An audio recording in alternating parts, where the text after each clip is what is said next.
Good afternoon, everybody. It is Steve Lookner with Agenda Free TV. Excuse me. Excuse me for 1 second.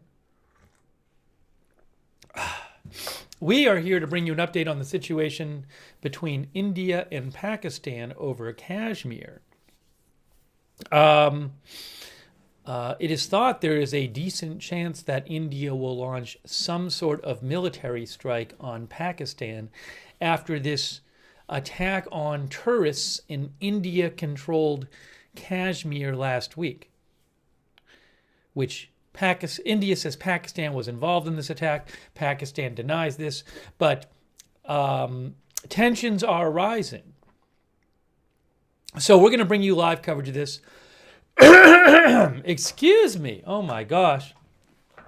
We're going to bring you, that's better. We're going to bring you live coverage of this, get you updated, take some of your comments on the air. And you can write to me on X at Lookner is where you can reach me on X at Lookner. Thank you for joining us today. Thank you to our moderators for being with us. We have Janet B. We have Ruth Krafasi is here moderating. Thank you. I appreciate it. We also have, hang on one moment. I got to pull it up here. Linda Belk, Larry, Misha on X, and over on Twitch, we have moderating right now Matthew Kohai 3 and Mick Bridges. Also, thanks Dark Crypto for your support on Twitch, and Matthew Kohai 3 for subscribing. Thanks also to our Facebook moderators as well. Hang on one moment here.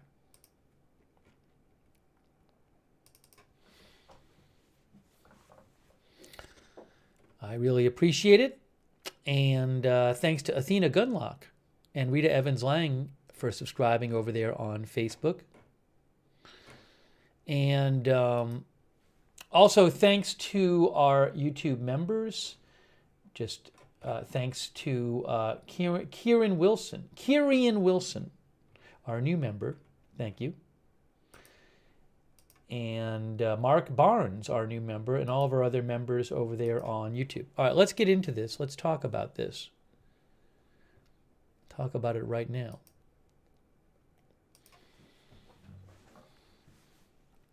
And thanks Steve Ward to our member Steve Ward. All right, so let me begin by showing you a couple things here. Now, by the way, this is a story from a couple days ago. In AP has a story. Pakistan says it has credible intelligence India will attack within days. Now, in recent years, there have been several occasions when tensions flared up over Kashmir, and India then launched a strike on Pakistan. So one could make an argument that based on recent history, that would suggest that India will launch some sort of strike on Pakistan, although we don't know that for sure. There's a bunch of debate going on into what India might do here. If I can give the very basic, and I am not an expert on this region at all, but the very basic situation here is that there is a territory, Kashmir, that both India and Pakistan claim. They both claim it, and they each hold a part of it. And last week, in the Indian-controlled part of Kashmir, there was an attack on tourists, which I believe killed around, I think, 26 people. Yes, 26 people, most of them Indian tourists. And India says Pakistan was involved in this attack, but they have not provided public evidence to prove that. And Pakistan denies involvement. In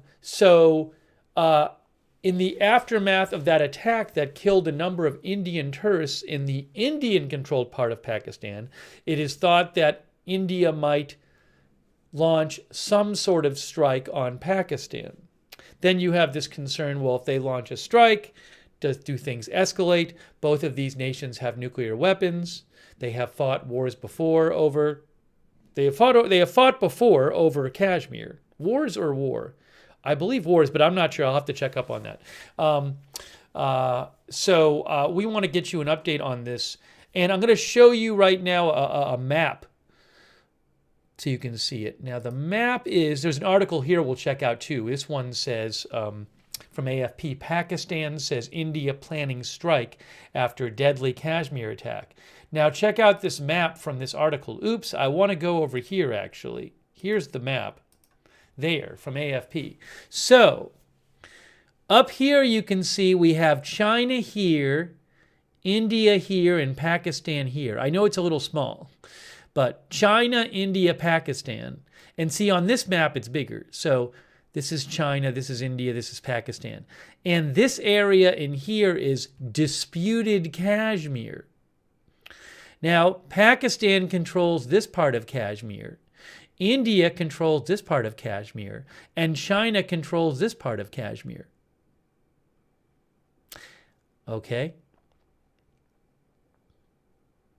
And then actually, there's one of these maps I have. I have a map where it shows, I think, do I have a map where it shows the location of where the attack was? Give me a second, I'll pull that up so you can see that. Right. Yeah, Pakistan warns of Indian attack while quietly urging de-escalation. This is from the Washington Post, and they have a map right there. Ooh, good. See this map here? So India here, Pakistan here, China here. This here is Indian-controlled Kashmir, and the attack was in Pahalgam. I hope I'm saying that right. Pahalgam.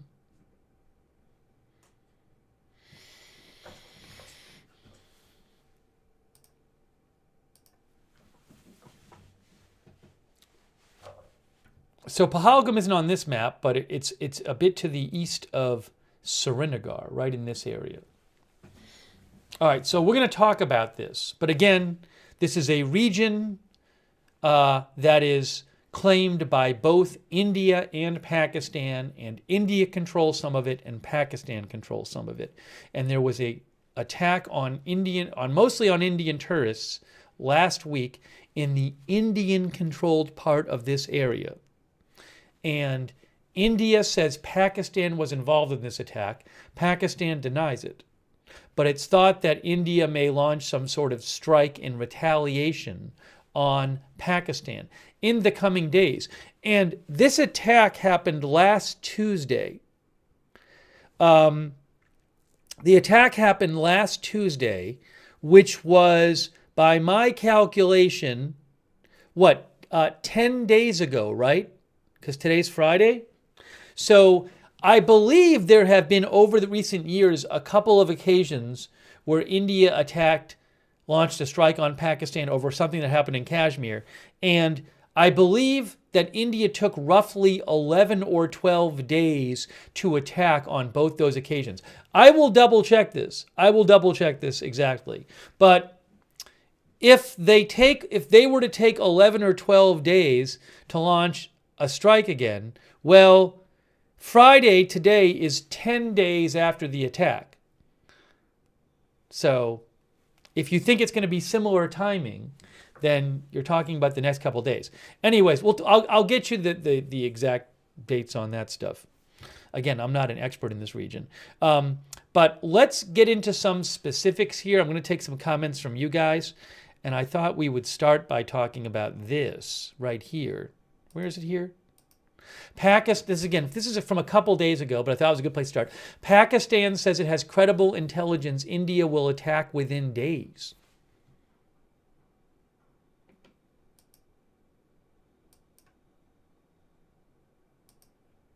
Hold on a second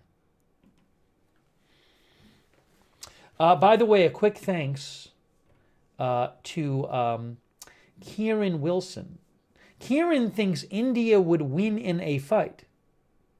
Maybe I can get you some more specifics about that. I'll try to pull up some articles on that kind of aspect, the military aspect.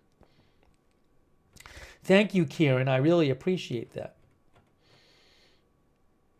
Kieran thinks the military is more modern in India. Well, maybe I'll try to find some articles on that. Thank you, Kieran. I really appreciate it. Also, thanks so much to Youssef from Australia. That's very generous of you. Youssef from Australia. I really appreciate your support for the channel. Okay, and thanks Mark Barnes for the gift memberships. Very much appreciate it, Mark Barnes. Thank you. So you can see here, Pakistan said Wednesday it had credible intelligence that India is planning to attack it within days and vowed to respond very strongly as soldiers exchanged gunfire along borders and Pakistanis heeded New Delhi's orders to leave the country, to leave India, following last week's deadly attack in Indian-controlled Kashmir. Now, I should add something else that's been going on. I don't know if it's happened every day, but on at least a number of days since the attack last week, Indian and Pakistani forces have been exchanging small arms fire. That has been going on since last week. And something else to keep in mind here. So it's very possible that India would launch some kind of military action, which is designed to be, what's the right term I'm looking for here? Controlled, limited. So, India might want to launch some sort of strike to show that it's doing something, to send a message, to also show the for political reasons, to show the Indian people, hey, the government's doing something about this, while trying to limit the possibility of escalation. I was reading an article about this yesterday in The Economist. I mean, that thought is not a particularly, insightful thought in the sense of I think that's a fairly widespread view of a big possibility here that India does some sort of thing, but tries to limit how much escalation it could lead to. So I just want to make sure people are keeping that in mind, that just because India launches some military strike doesn't mean there's going to be some giant war. You could have a situation where India launches some sort of strike that's designed to basically show it did something, and then Pakistan launches some sort of response which is designed to show that it responded, and maybe things die down. Now, maybe they don't, but, I just want to get that thought out there. You can see here, it says India has moved to punish Pakistan after accusing Pakistan of backing the attack in Pahalgam, which Pakistan denies, driving tensions between the nuclear-armed rivals to their highest point since 2019, when they came close to war after a suicide car bombing in Kashmir. Kashmir, the region of Kashmir, is split between India and Pakistan and is claimed by both in its entirety, but they each control part of it. By the way, I do want to make sure, I hope I'm not pronouncing it wrong. One of these things I forgot to do before coming on the air is make sure I'm pronouncing Pahalgam right.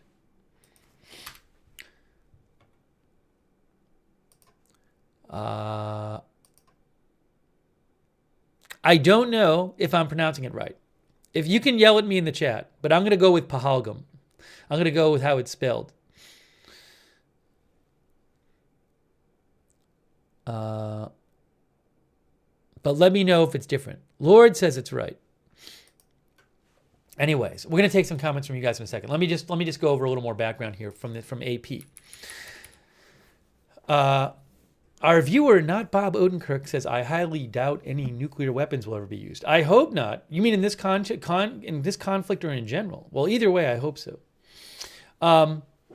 Calls for de-escalation. Pakistan said, now this is Wednesday, Pakistan said Wednesday that intelligence shows India plans military action against it in the next 24 to 36 hours. Now that didn't happen because this article came out on Wednesday. So it did not happen in the next 36 hours. But Pakistan said on Wednesday, intelligence showed that India planned military action against it in the next 24 to 36 hours on the pretext of baseless and concocted allegations of involvement. Indian government officials said the Prime Minister, Modi, has given complete and operational freedom to the armed forces to decide on the mode, targets, and timing of India's response to the Pahalgam massacre. That was a terrible incident, by the way. Last week's attacks that killed 26 people, excuse me, most of them Indian tourists, was claimed by a previously unknown militant group calling itself the Kashmir Resistance. New Delhi, India, describes all militancy in Indian-controlled Kashmir as Pakistan-backed terrorism. Pakistan denies this, and many Muslim Kashmiris consider the militants to be part of a homegrown freedom struggle. Pakistan's foreign minister said, in case of any escalatory move by the Indian side, we will respond very strongly. A Pakistani army spokesperson said, if they think that aggression is the path forward, our message is only this: we already don't test it. Now, in the aftermath of this horrible attack, in which a number of tourists, I think 26 tourists, mostly Indian tourists, were killed in this terror attack last week in Indian-controlled Kashmir. India took a number of measures against Pakistan. One is, I believe they kicked Pakistani citizens out of the country. The deadline for Pakistani citizens to leave India, with exceptions for those on medical visas, passed on Sunday, but many were still scrambling to leave. Other tit-for-tat diplomatic measures taken after the attack have included the cancellation of visas and a recall of diplomats. New Delhi suspended a crucial water-sharing treaty with Pakistan and ordered its border with Pakistan shut. In response, Pakistan has closed its airspace to Indian Airlines. We'll talk about this more, but India has not cut off water to Pakistan. There's this treaty between India and Pakistan under which India, shares certain water with Pakistan. It's very important to Pakistan, but it would, from everything I've read, and I'll try to get you some more about this, they can't just shut off the water just like that.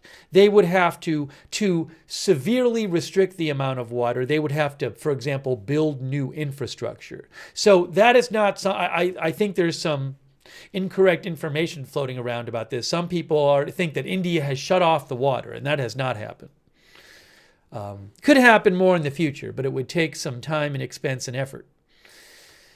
India also has closed its airspace to Pakistani aircraft until May 23rd. Cross-border exchanges of gunfire between soldiers have increased along the line of control, the de facto frontier that separates Kashmiri territory between the rivals. Okay. All right, so I want to take some comments from you guys. Again, I know it's kind of a complex story, but just to summarize again, here is this AFP map from an article we showed you earlier, and I will show you again. But we have India down here. See, if you look up here on the map, actually, I'll show you on Google Maps. I'll show you the big version. Okay, so here's India, and here's Pakistan. See, they're next to each other? But there's this area up here, Kashmir, that they both claim. China's up here, by the way. Okay? So, now, with that in mind, we look at this map. This is India-controlled Kashmir, and this is Pakistan-controlled Kashmir. China controls this part. And right around where my pointer is here is where this attack happened on mostly Indian tourists last week in Indian-controlled Kashmir. And India says Pakistan was involved in this attack. Pakistan denies this. And just to show you again this map, where is it here? Oops. There, from the Washington Post. There's India, Pakistan, and Pahalgam, where the attack was, is right here in Indian-controlled Kashmir. And there is this. It is believed that there's a decent chance that India will launch some kind of military strike in response to this attack on Pakistan. How limited will this strike be? Would this strike cause, would it cause Pakistan to respond? Could things escalate into war? We don't know where this is going. I hope things don't escalate into war. But let me take some comments from you guys, and then we'll talk more about this situation. A bunch to talk about here. Maybe I'll switch to a different headline just out of interest. Hold on a second here.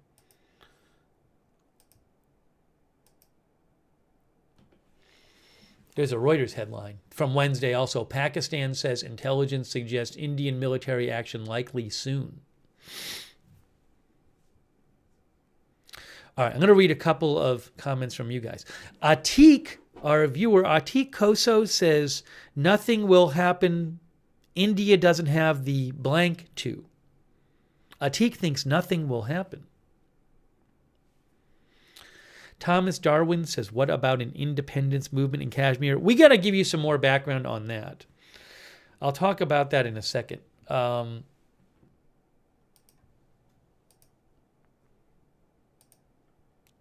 Maybe I can pull something up right now. Give me a moment here.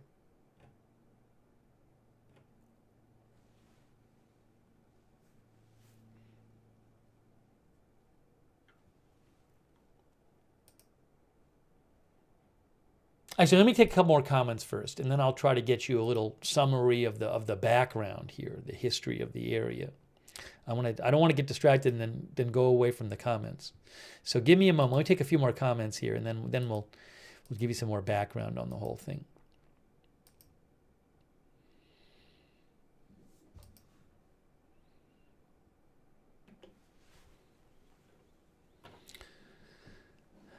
Okay.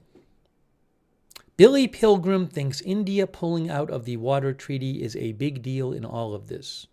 Rodney, 66, says another hot spot waiting to happen. Jens Nepper thinks Pakistan has a very strong military. Louis says, I think we could see an Israel-Iran situation, couple of exchanges of airstrikes, high tensions, then it dies down.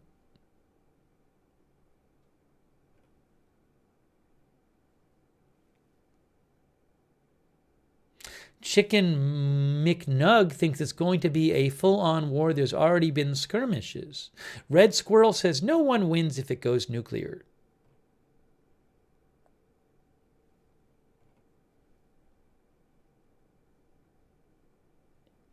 Rakesh Behera said, this is not our map, bro. Well, if you disagree with the maps, I'm sorry. You can take issue with these. I'm telling you where I'm getting the maps. So if you disagree with them, you can take it up with them.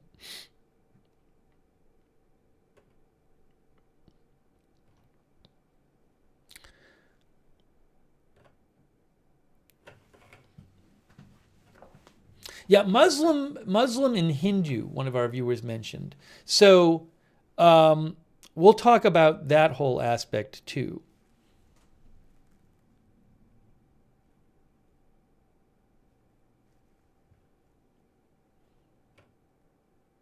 Allistic talks about the possibility of war between two nuclear nations. Yes, they both have nuclear weapons. India is Hindu majority. Pakistan is Muslim majority. This article actually gives a little background on it, the one you're looking at right now. AMR thinks best is to have independent Kashmir. By the way, thanks so much to Kristen Gates. Thanks, Kristen, for your support. I really appreciate it. Okay, let's talk a little more about this. I want to talk about some of the background here too. And also talk about how there have been in recent years situations where India launched strikes on Pakistan. And they had fighting. So we should talk about that as well. Okay. So this article from Reuters gives a little background. Now, again, Wednesday, Pakistan said it had credible intelligence that India planned to launch military action soon, as tensions between the nuclear-armed neighbors escalate following a deadly attack on tourists in Indian-controlled Kashmir.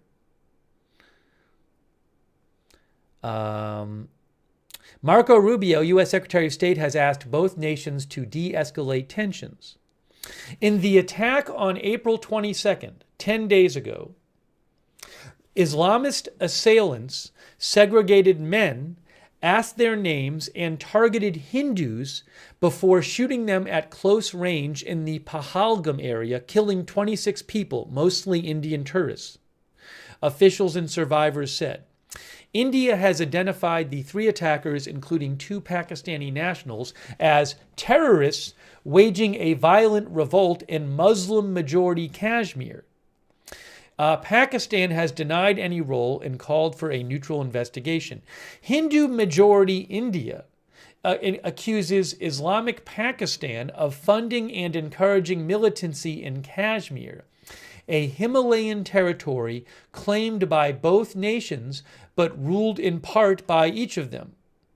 Pakistan says it only provides moral and diplomatic support to a Kashmiri demand for self-determination.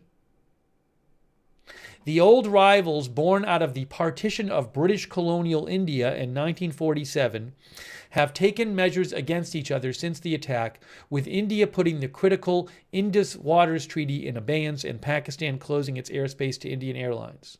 Pakistan's government said it had credible intelligence that India intends to carry out military action against it in the next 24 to 36 hours, which didn't happen because this report was on Wednesday. Let's see here. India shut its airspace to Pakistani airlines on Wednesday, 6 days after Pakistan barred Indian airlines from flying over its territory. Pakistan said it condemned terrorism in all forms and will respond assuredly and decisively to any military action from India. Indian Prime Minister Modi has vowed to pursue and punish the Pahalgam attackers. Over the past 6 nights, well, now this is a report from Wednesday. Over the past 6 nights from Wednesday, Indian and Pakistani troops exchanged small arms fire. No casualties were reported. And I think I have something here. This is interesting here. So this is important. Some recent history here. Recent history. India's military response to previous attacks in Kashmir blamed on Pakistan. Again, just to pop this up here, this AFP map from the AFP article I showed you earlier, and I'll show you again. You have India here, Pakistan here. This is this territory, Kashmir, that they dispute. India controls this part of Kashmir. Pakistan controls this part of Kashmir. China controls this part. And the attack was roughly where my pointer was. Here, in Indian-controlled Kashmir. And India says that Pakistan was involved in this attack, and Pakistan says it was not. So as some background here, India's military response to previous attacks in Kashmir blamed on Pakistan. Excuse me, hold on a second. Indian Prime Minister Modi has vowed to pursue the assailants behind last month's attack on tourists in Kashmir to the ends of the earth.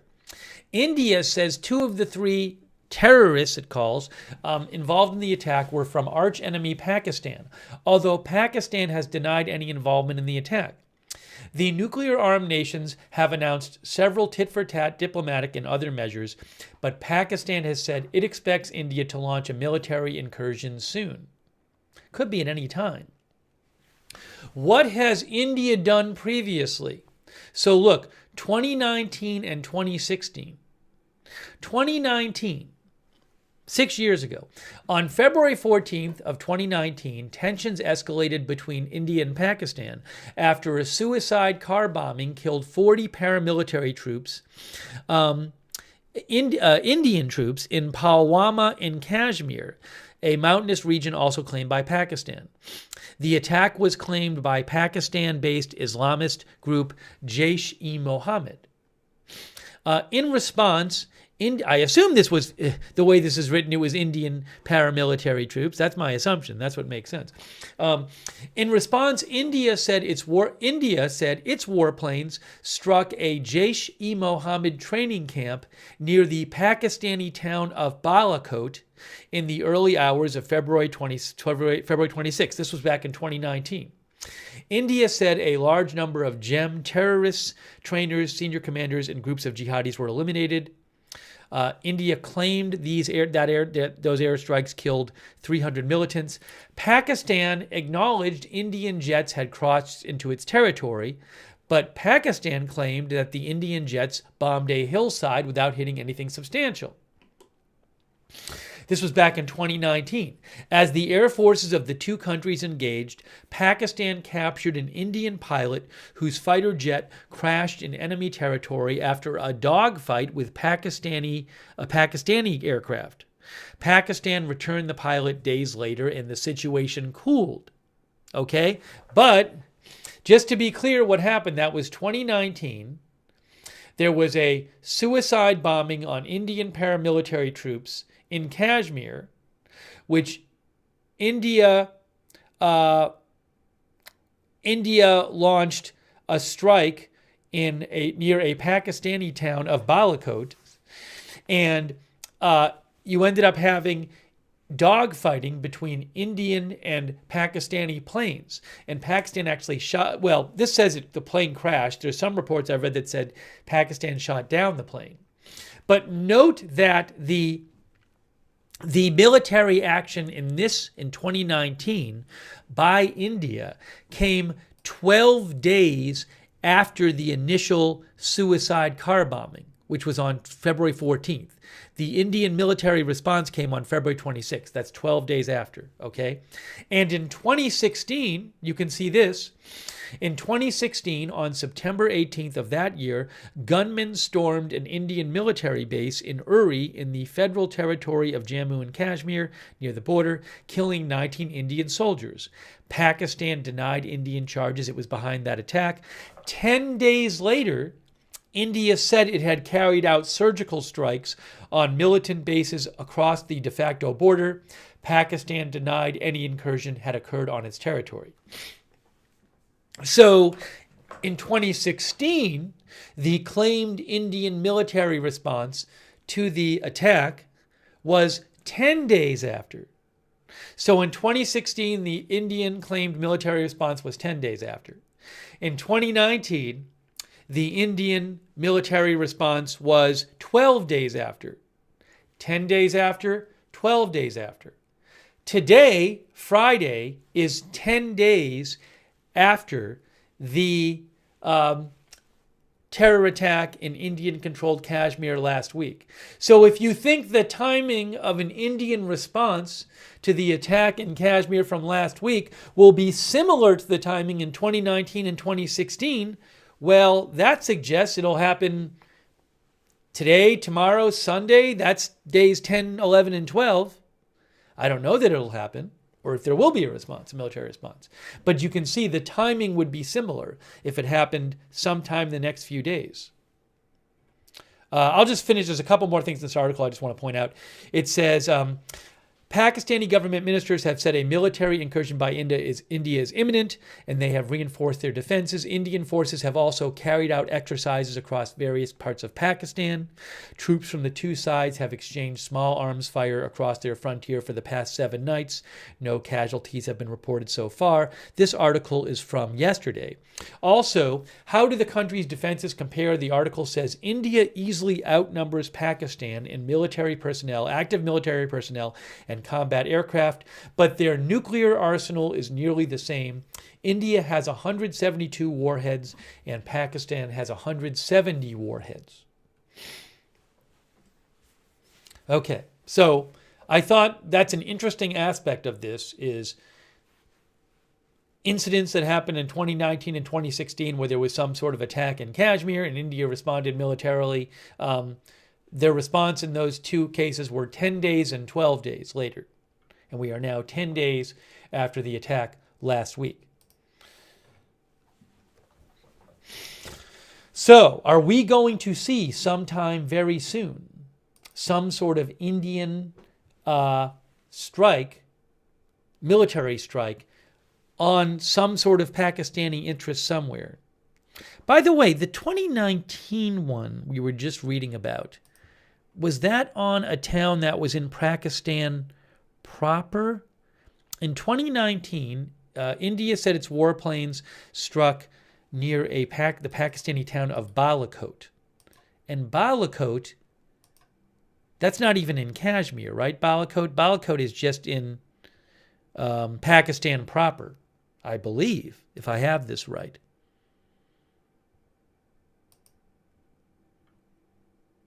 Yeah, I mean, I'm looking it up right now. Balakot is in Pakistan. It's not in Kashmir, not in Pakistan-controlled Kashmir. It's just in Pakistan. All right, let me take some more comments from you guys on this. Here's another headline there from Reuters. On both sides of the line of control, Kashmiris watch, wait, and prepare for war.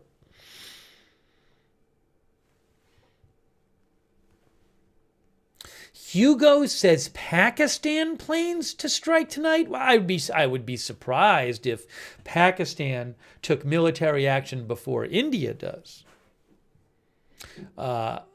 Pancakes and Bacon says new war dropping. Sneaky Sneak says, so this is is this a religious war? I don't really know how to answer that question. I'm not a expert on this region, but we have a territory, Kashmir, that is claimed by both sides, and each of them controls a part of it. And there was an attack on mostly Indian tourists last week in the Indian part of this territory. Now, India is majority Hindu, Pakistan is majority Muslim. The religious aspect certainly contributes to the tensions over Kashmir. Does that mean this is a religious war? I guess this is how you define religious war. Our viewer Itao Rish says it's a long history. They fight constantly over Kashmir. Our viewer Cars to Go says they won't use nukes, period. You know, we should do a poll. The poll is going to be, how should I say this? I'm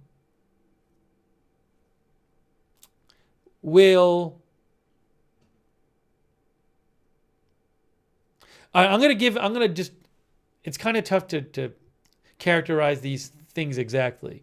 But I'm going to give you three options to choose. What will happen?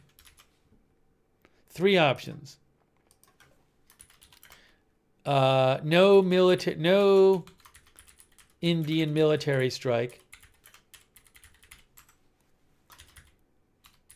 Limited back and forth. Significant fighting. How's that? That's the three choices. What will happen? No Indian military strike. Indian military strike. Limited back and forth and significant fighting. Those are the three options I'm giving you. I'm going to post this in the Twitch chat as well. Hold on, take me a second. What will happen?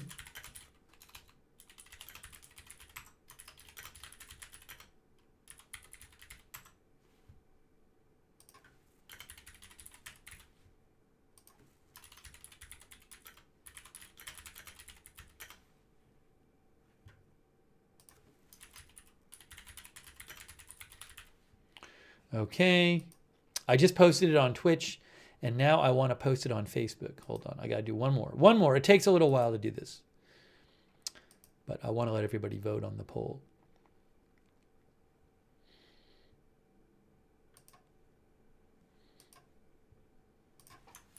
What will happen?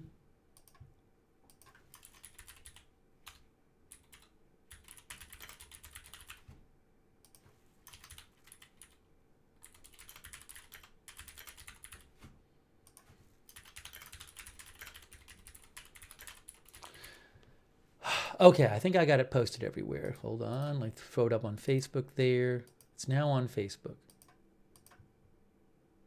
Now, I'm going to post the results. Let's see. So I asked you guys, where is this going? This tense situation between India and Pakistan over Kashmir. Here's what you said on YouTube. 16% say no Indian military strike. 50% say limited back and forth. 34% say significant fighting. Over there on Facebook right now, 0% say no Indian strike, 75% say limited back and forth, and 25% say significant fighting. Actually, on Facebook now, it's 83% say limited back and forth. And on Twitch, here is what the Twitch voters are saying.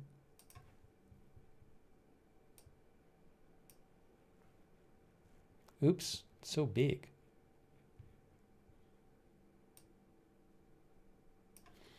No Indian strike, 17%. Limited back and forth, 58%. Significant fighting, 24%. So the biggest, by far, most of you think it's going to be limited back and forth. Second place is significant fighting. Third place is no Indian military strike.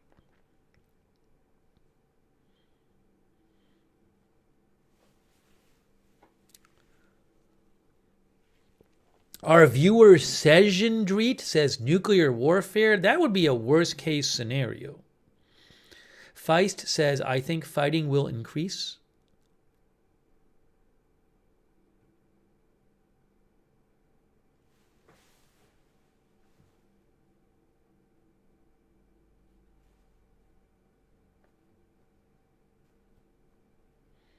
Jackson thinks India is too scared to strike Pakistan itself.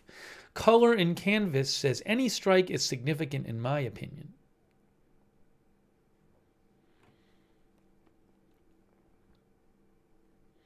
NY Committee says unfortunately they are past due for another war. David Gray says India must flex a few muscles. Raj says if Pakistan uses any nuke in India, then Pakistan will be wiped out from the world map. Golf Wang Puck says it is irrelevant who has more nukes, they both have enough.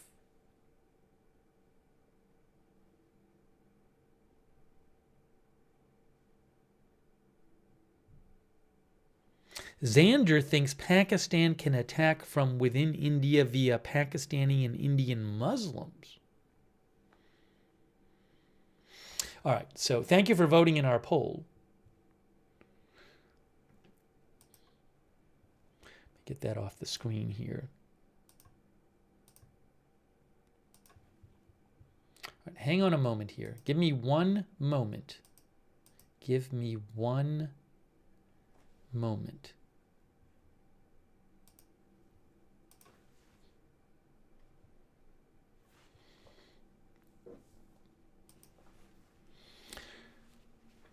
There's a lot to talk about with this topic.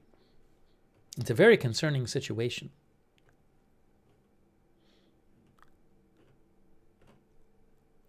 All right, just to go over the basic, I know I've repeated this a couple times, but I think it's, a lot of people aren't really familiar with this region and familiar with the story. So I want to just go over the basics here. So we're talking about this territory, Kashmir, that both India and Pakistan claim this territory, and they each control a part of it. Okay? So, just to show you again, here's our map from Google Maps. You have India here, Pakistan is here. We're talking about this territory up here, Kashmir. And to show you a map, from the AFP article we showed you before, which is Pakistan says India planning strike after deadly Kashmir attack. There is, I'll show you here. Here's the map from AFP. So you have India down here, Pakistan over here, China over here. This is disputed Kashmir. Pakistan administered Kashmir up here, India administered Kashmir over here, China administered Kashmir over here. Right around where my pointer is here is where this attack happened last week. Actually, I have a different map showing you that. This is the Washington Post map, and you can see Pahalgam. 10 days ago, last Tuesday, there was an attack. Wasn't it? I think it was last Tuesday. There was an attack in... maybe make sure I have the date right on that. I might be one day off. Pahalgam attack. That was on April 22nd, yes. Which would be... I got to do my math. 1st, 30th, 29th, 1st, 30th. I can't do the math. Was it Tuesday? I think it was Tuesday. It was April 22nd. I can tell you that. Today is Friday the 2nd. Thursday was the 1st. Wednesday the 30th. Tuesday the 29th. Yes, it was Tuesday. Okay, I have it right. So it was last Tuesday. So this was this attack on a number of tourists, mostly Indian tourists, in Indian-controlled Kashmir. And India says that the state of Pakistan played a role in this attack. Pakistan denies this. India has not publicly presented compelling evidence of the state of Pakistan's involvement, by the way, yet. So it is believed that there is a decent chance that India might launch some sort of strike on Pakistan. Rather than just, say, trying to strike, trying to go after the particular people involved, who carried out the attack, were actually there. It's thought that India might try to strike Pakistan in some way. But there's various forms that could take.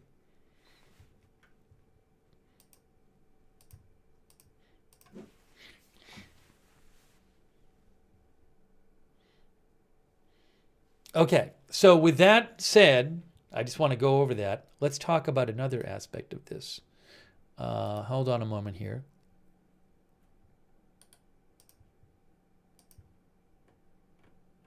Here's a little background. I like giving you some background on this. This is from, there's an article from last week from the Washington Post with a little background. So I think background is good, though. At least 26 people were killed and more than a dozen were injured when Muslim militants opened fire on tourists in a picturesque mountain town in Indian-controlled Kashmir last Tuesday. It was the deadliest attack against civilians in years in a region that is claimed by both India and Pakistan and has been racked by violence for decades. India and Pakistan have since announced sharp retaliatory measures against each other, targeting trade and a critical water treaty. Here's a rundown on the attack and how the region has responded. Gunmen targeted tourists in a remote Kashmir valley. A group of tourists were visiting a popular area, a meadow in mountainous Kashmir's Baisaran Valley, known as Mini Switzerland, outside the town of Pahalgam, when militants emerged from a nearby forest and opened fire. Police said 25 Indians and one Nepalese citizen were killed. Since the group was in an area only accessible by foot or horseback, getting the injured to the nearest hospital was difficult, one witness told the Washington Post. Indian media outlets attributed the attack to the Resistance Front, a militant group banned by India in 2023 as a terrorist organization, but there was no verifiable claim of responsibility. Kashmir is a disputed territory. The partition of the Indian subcontinent in 1947 did not resolve the status of the borderland Kashmir region, an area that remains contested. We should talk a little bit about this for a second. Hold on a second here.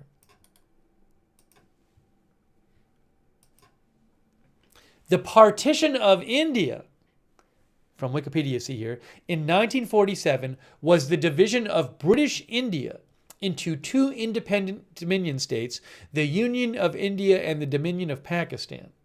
Okay? Just that's all really interesting too. But that's different background there. Okay? Today, the Union of India is the Republic of India. The Dominion of Pakistan is Pakistan and Bangladesh. Okay, so when that transformation of British India into India and Pakistan, basically, back in 1947 happened, that transformation did not resolve the status of the borderland Kashmir region, an area that remains contested to this day. When the territory under British rule was when the whole territory, British India, was divided into Hindu-majority India and Muslim-majority Pakistan, a princely state known as Jammu and Kashmir, nearly 86,000 square miles of land at the northernmost borders of India and Pakistan, was left independent and given the choice to accede to either country. The state's Hindu monarch, Hari Singh, first tried to retain independence for the region, which was heavily Muslim. But after an uprising in the Jammu region threatened his rule, his army led a massacre of thousands of Muslims there, according to a professor of South Asian history at Lafayette College. In response, tribes in the northwest region of Pakistan threatened to invade Kashmir, leading the Hindu monarch of the region to agree to accede to India in exchange for military assistance. The First Indo-Pakistani War, which broke out as a result of tensions in Kashmir, ended in 1949 after the UN brokered a ceasefire agreement establishing a border that split the region in two. The decades that followed were marked by growing violence and a gradual erosion of Kashmiri autonomy in the Indian-controlled state, according to this professor at Lafayette College. The conflict further escalated in the 1970s as both countries started working on their first nuclear weapons. The decades that followed were marked by growing violence and a gradual... we already read that. In the late 1980s, after some Kashmiri opposition leaders claimed India rigged an election against them, a mass uprising began in the Indian-controlled part of Kashmir. Rebel groups received training and assistance from Pakistan, said the professor they have been talking to for this article, while hundreds of thousands of Kashmiris flooded the streets in protest. In response, the Indian government deployed thousands more troops across the region, leading it to become what many human rights groups call one of the most highly militarized zones in the world. Since the 1980s, the countries have remained locked in the simmering dispute. Thousands of civilians have been killed in the violence, targeted or caught in the crosshairs, and Indian authorities have arrested thousands of politicians, lawyers, and activists. Armed Kashmiri militants seeking independence or greater autonomy have targeted civilians, including Hindu pilgrims and Indian forces. Indian authorities have responded with crackdowns. Okay. Rights groups accuse Indian authorities of carrying out arbitrary detentions and extrajudicial killings, targeting the region's Muslim majority. Both countries continue to claim the territory in full, but each has administrative control over only one part of it, divided by an unofficial militarized border established in 1972 known as the Line of Control. India controls the largest southernmost portion of Kashmir, known as the state of Jammu and Kashmir, while Pakistan controls what it calls Azad Kashmir in Gilgit-Baltistan. China occupies also a small region of Kashmir, which India has also laid claim to. The attack on mostly Indian tourists in Indian-controlled Kashmir last week was the biggest attack on civilians in the area in recent years, but violence in Kashmir has persisted over the past several decades. In 2019, we talked about this. Tensions escalated when a militant group attacked Indian paramilitary forces, prompting the Indian Air Force to strike inside Pakistan-administered territory for the first time in decades. Pakistan then retaliated against India, striking 2 fighter jets and capturing a pilot. Okay? So, I know that's a bit of reading there, but that just gives you a sense. I think it's helpful. It gives you a sense of the background here. This territory, Kashmir, when British India got partitioned into Muslim-majority Pakistan and Hindu-majority India back in 1947, this territory was not part of that partition. It was unclear what would happen with this territory, and India and Kashmir have both claimed this territory. They have fought over the territory, and you saw the article said it's one of the most militarized regions in the world. And fighting and tensions over this territory have continued in the decades since then. So what will happen now? What will happen now? Will India strike Pakistan in the coming days? Could be any time, really. And will that military action cause things to escalate? If India does strike Pakistan, is it going to be a limited action? How provocative will it be? I have no idea. We have to see. Let me take some more comments from you guys on this. But this is a dangerous situation.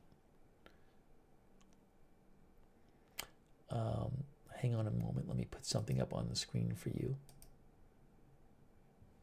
Here's an article from today. We should look at this too. AFP. Pakistani Kashmir orders stockpiling of food as India tensions flare.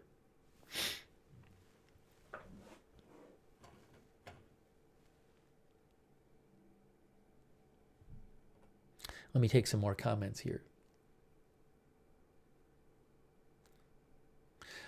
Wall Street thinks India will likely attack some border towns like last time.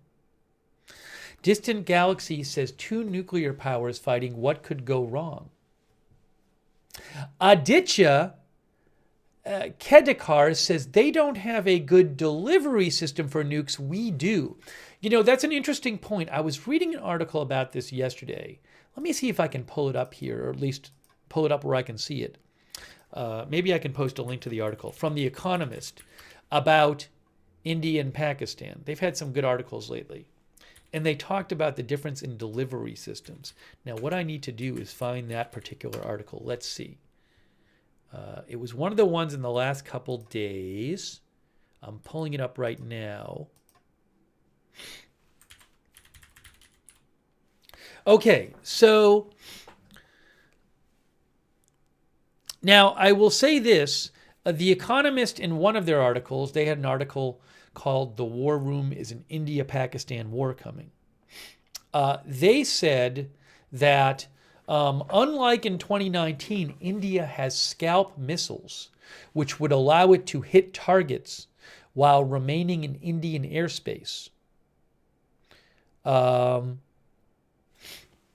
So the idea is, now I'm not saying those would carry nuclear warheads, but the point, but one thing to mention is, you know,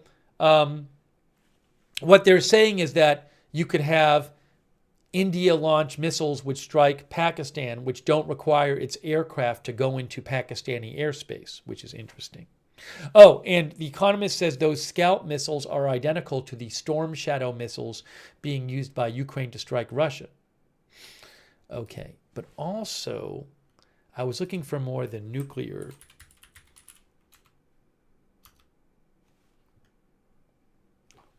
Where is it here?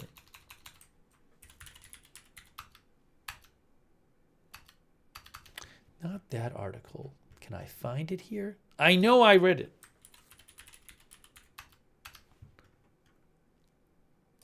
I might not be able to find it. But it's an interesting point our viewer raises about, it's not just about having nuclear weapons, it's having ways to deliver the nuclear weapons that also matters.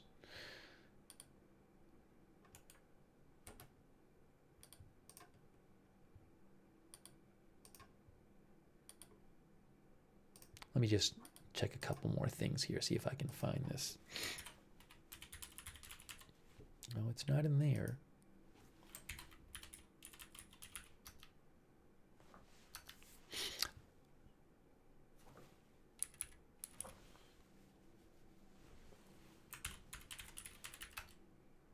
I can't find it right now. I don't want to take 20 minutes and try to find this one article. So I would like, maybe I can find it a little later, or it'll just pop up here. Anyways, it's an interesting point by our viewer.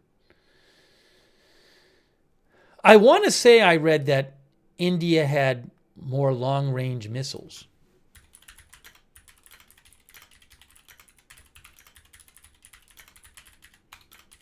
But I don't want to give you wrong information.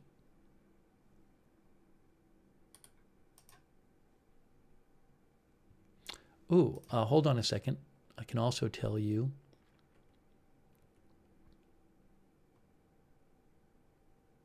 Oh, I figured it out. Bloomberg had an article where they talked about this. The Bloomberg article is how India and Pakistan's military nuclear arsenals stack up. And they specifically talked about missiles they have. And it said, let's see here. India has longer range missiles that can launch a nuclear warhead, it said.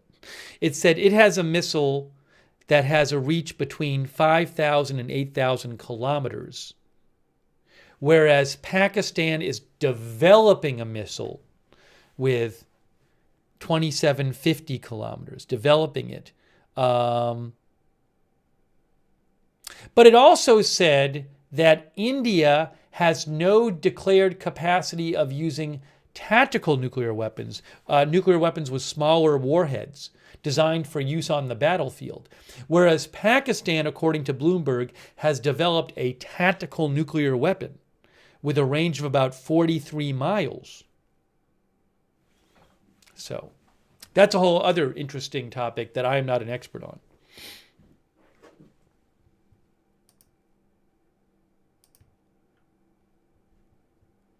All right, hang on here.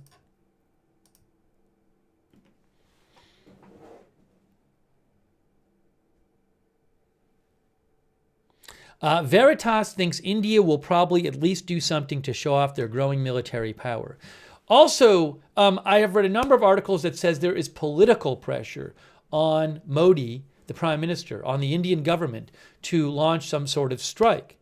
You know, I mean, you can understand that dynamic.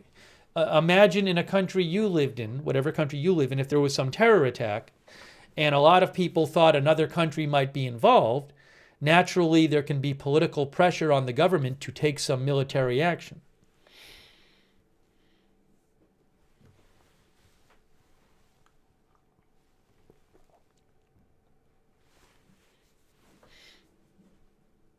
Scott Post thinks they border each other so pretty much any delivery system would work. That I'm not sure. It's an interesting question, how much that matters. But I don't know about the I'm not the person to talk about their nuclear arsenals and their nuclear delivery system arsenals.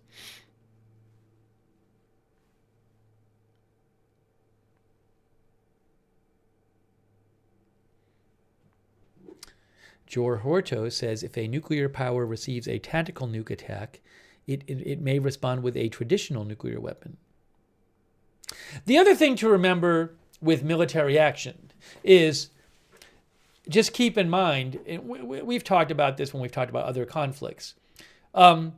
You can carry out some military strike that is intended to be limited, but things can go different than planned. So, you know, for example, we talked about this. Remember when, you know, there's been situations when Iran and Israel have launched strikes on each other. And, you know, it can seem like they've taken some efforts to limit it in certain ways. But if a missile goes off course, say, and hits a civilian target, right? You know, what if one of the Iranian missiles in the missile. Remember the big Iranian missile attack against Israel last year, was it? If I remember right. But what if one of those missiles hit like, a civilian building and killed, 10 children or something? You know what I'm saying? Or a hospital, or the other way around. If something goes wrong, there can be some event that just increases the pressure to ramp things up and escalate that wasn't intended.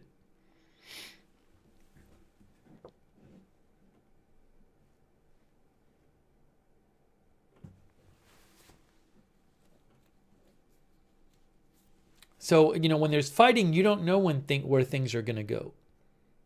Halloween thinks in terms of technology, India is light years ahead. Whereas Al C. Lokin, our viewer Al Seta Lokin, thinks India is no match for Pakistan in a prolonged war.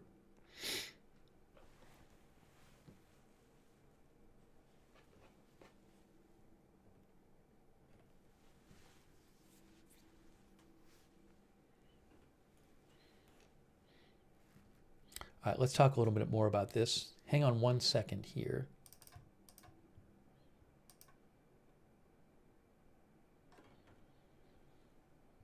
Joe Soul writes in, our viewer says, praying for peace, nuclear armed nations, generations of animosity, not good. And I think the point Joe makes, which is a helpful reminder, is this is a conflict over a region that has been going on since the creation of independent Indian-Pakistan, which was in 1947. It was British-controlled territory. 1947, it was partitioned.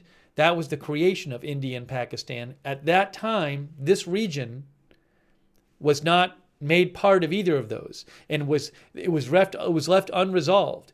And since then, since 1947, India and Pakistan have both claimed this region. They have fought over this region. There have been fighting and tensions over this region since 1947, since the partition.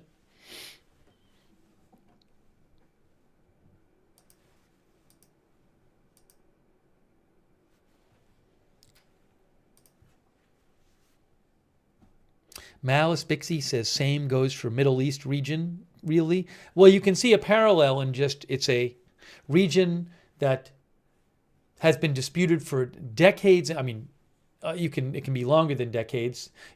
I by the way, I don't know the deep history of this region, so maybe it goes back farther. Obviously, the Middle East goes back farther, but long-standing, conflicting claims to the same land.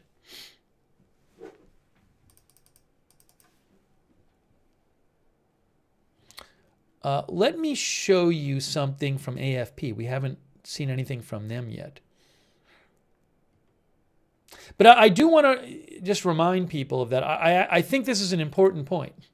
In the 2019 and 2016 incidents where there was some sort of attack in Kashmir on Indian interests, and India launched a military strike in response in 2016 and 2019. In one of those cases, India waited 10 days. In the other case, they waited 12 days. Well, today, Friday, is 10 days after the attack on the Indian tourists. So we're at 10 days. And just to show you again, this is this map. India, Pakistan, China, and we have Kashmir, claimed by India and Pakistan. India controls this part of it. Pakistan controls this part of it. China controls this part of it. The attack on the Indian tourists was right around where my pointer is in here. Thomas Darwin thinks there might be something that happens this weekend.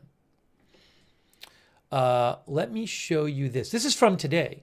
Pakistani Kashmir orders stockpiling of food as India tensions flare. There's an article from today from AFP. Pakistan-administered Kashmir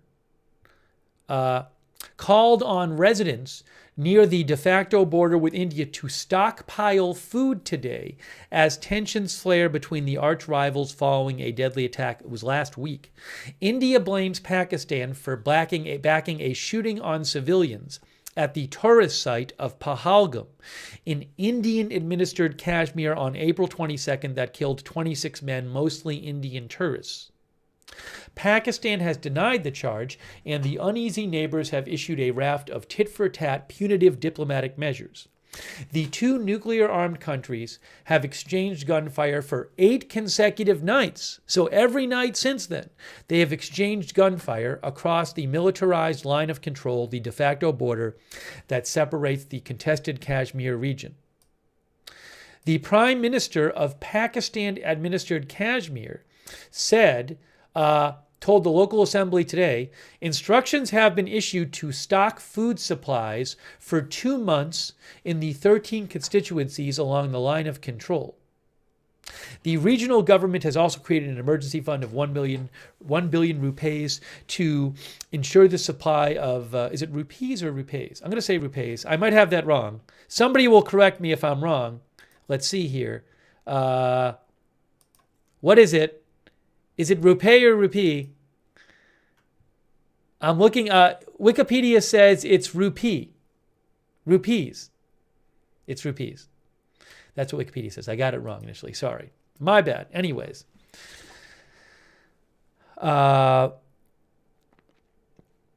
Also, AFP says yesterday, fearing a military escalation, authorities in Pakistani Kashmir shut more than 1,000 religious schools for 10 days.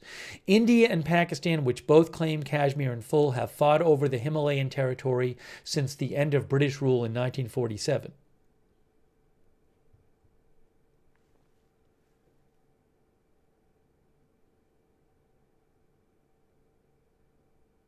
And then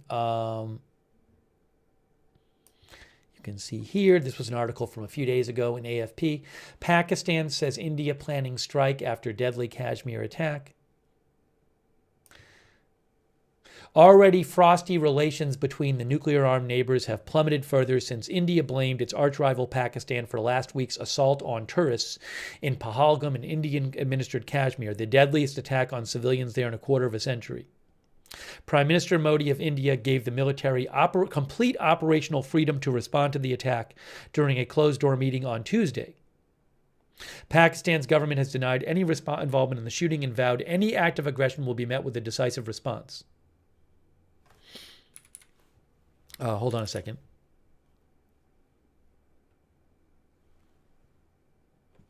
About 1.5 million people live.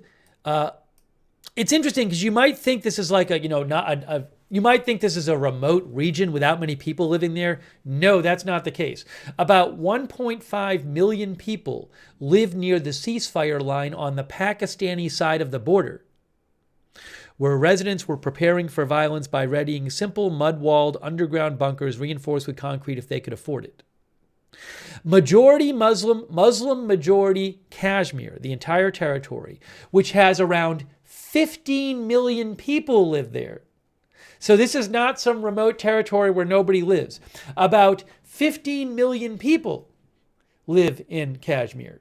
It is divided but claimed in full between Pakistan and India, which have fought 3 full-fledged wars since their separation at birth in 1947. AFP also says in their article, rebels in the Indian-run area of Kashmir have waged an insurgency since 1989, seeking independence or a merger with Pakistan.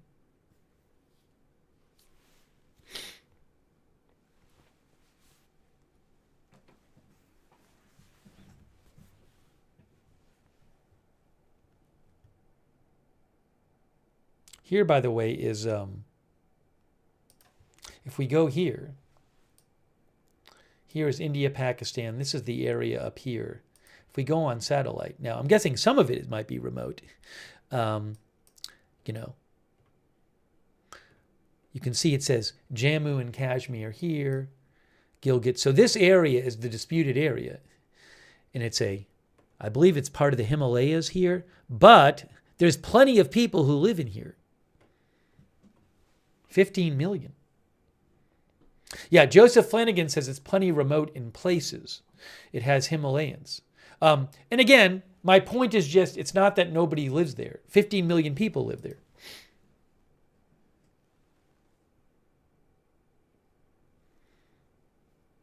Mark says you can have very isolated little mountain villages.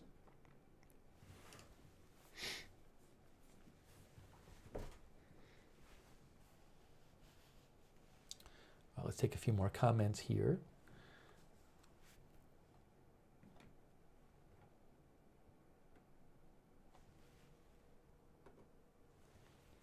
Atik Koso thinks India will attack after the 25th of May.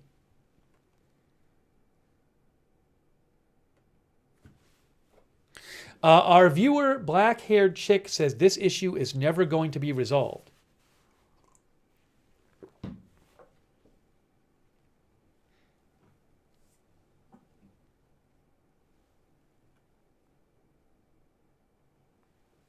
Sterling says, compared to the rest of India, 1.5 million is a ghost town. Or 50. I mean, India, what's the India population? Over 1 billion total? 1.4 billion.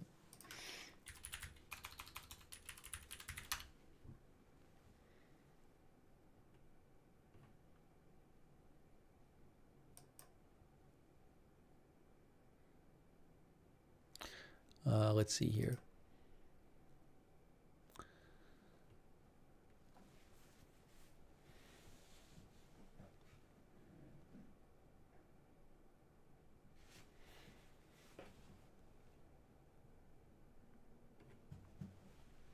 Thomas Darwin says, worst part is people caught in the crossfire.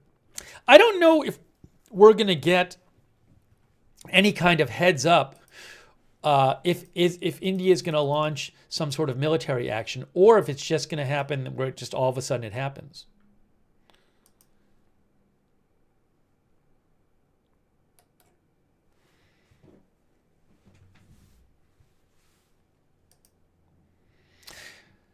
Sports card collector, our viewer, thinks there has to be a response from India. If there isn't, that would make them look weak, even if there's no big war.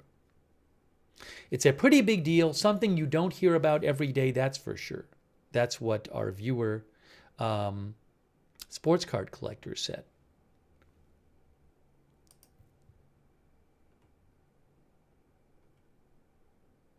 Oh, and you know, this attack, well, I have a couple, some other background here.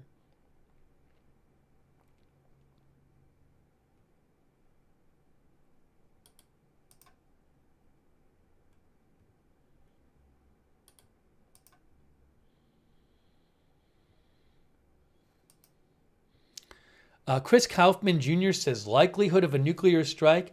I mean, it would have to escalate to get to that. That would be obviously a huge, huge deal. But they do both have nuclear weapons. You can see this is from AP. It says, hold on a second here.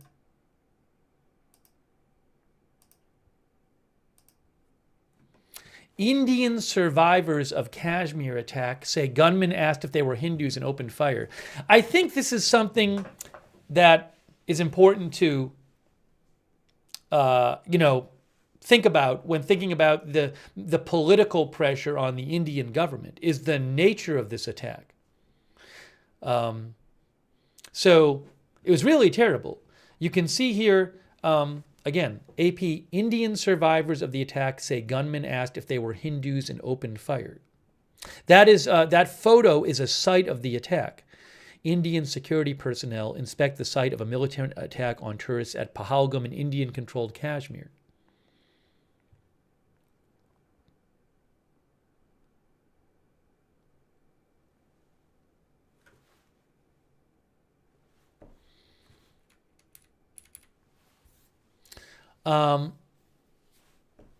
This talks about a couple who married in February. They began planning a vacation to Indian-controlled Kashmir to celebrate their wedding. As the couple paused for a snack in its lush Pahalgam meadow surrounding by snow-capped Himalayan peaks, which you can see right here, a man approached them from behind. He didn't look threatening at first. Aishanya told the AP. She thought he might be a local guide. She said the man looked at the couple with piercing eyes and asked one question: "Are you a Hindu or Muslim?" If they were Muslim, he said, they should recite the Islamic Declaration of Faith.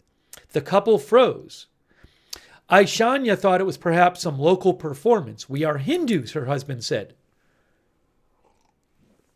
Without hesitation, the man pulled out a gun and shot him, her husband, point blank in the head, she said and sobbed. Just terrible. Her husband collapsed on her. The man turned the gun on her, then changed his mind. She said the intent was clear. He wanted to kill men and leave women behind to mourn, cry, and narrate the dastardly ordeal. She heard the man, joined by other attackers, tell tourists, "Tell your government, tell Modi what we did." The tourists ran for their lives. Authorities and Prime Minister Modi's government have shared few details of the attack in Kashmir, where gunmen killed 26 people, most of them local Hindu tourists. It was one of the deadliest assaults in years, targeting civilians in the rest of the region, claimed by both India and Pakistan. The AP spoke with survivors for some of the first witness accounts of the killings. India has blamed the government of Pakistan for supporting the massacre. Pakistan denies it. Most of the dead were Indians drawn to Kashmir. Kashmir's beauty is often captured in Bollywood films.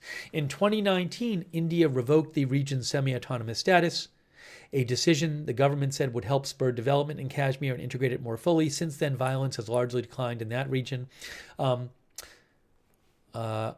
Survivors also question how authorities allowed this to occur in one of the most militarized places on earth, where Indian soldiers are nearly ubiquitous. That's a whole other issue, where one article I read suggested that the Indian government might think that some sort of attack on Pakistan might be helpful. One reason it might be helpful is to take attention off of the Indian government for failing to prevent this attack. You can see, let's see here.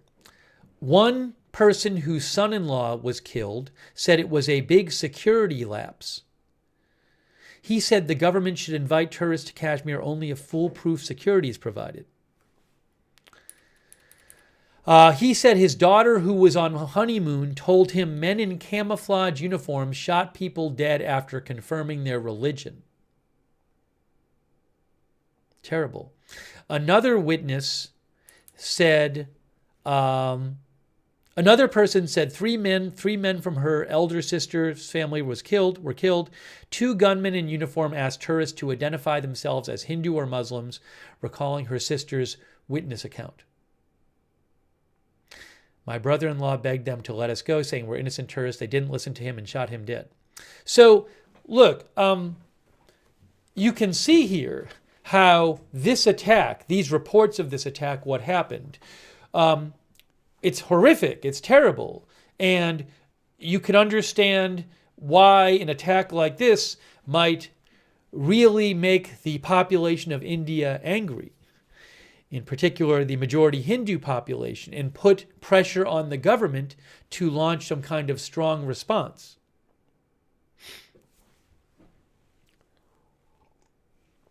Now, again, the Indian government says Pakistani government was involved in this. The Pakistani government says they weren't.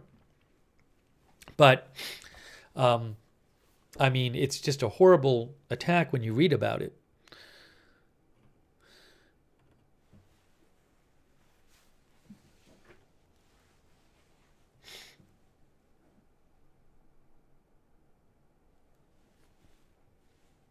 Macro Geek says brutal.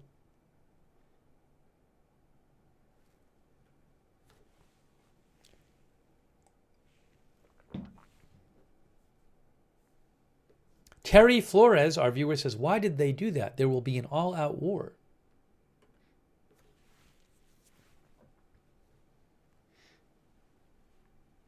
Strong One says, this is what hate turns into.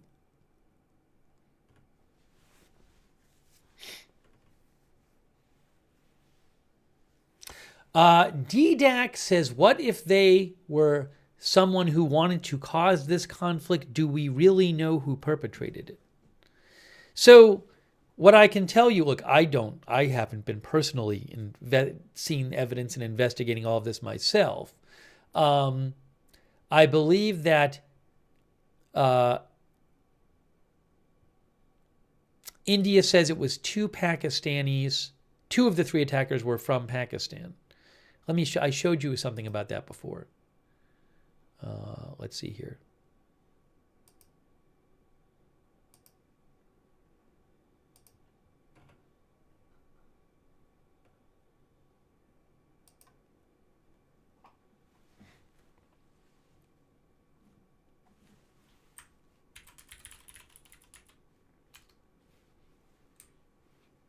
I have to figure out. I know one of the articles I mentioned it. I was trying to just find the article, but I'll see if I can find it.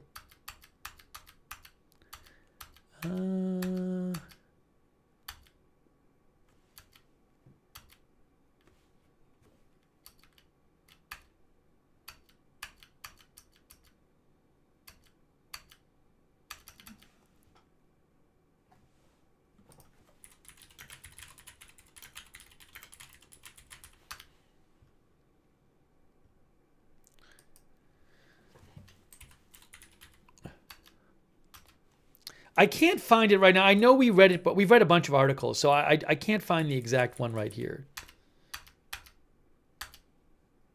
Oh, I think I found it here. I found it. Hold on.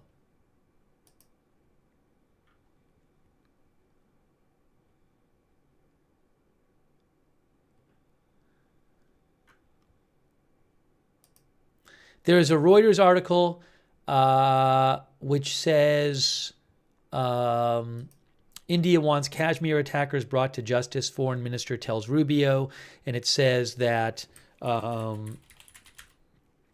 India has identified the three attackers, including two Pakistani nationals, as terrorists waging a violent revolt in Muslim-majority Kashmir. So, again, I don't have the Indian government's evidence about who they are.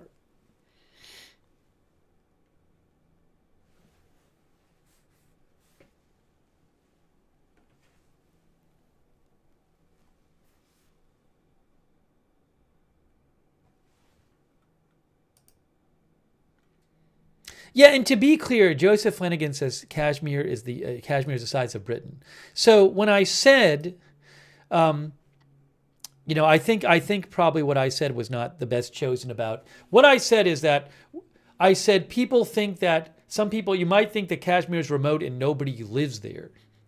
And what I said was, well, actually, a lot of people live there. 15 million people live in Kashmir.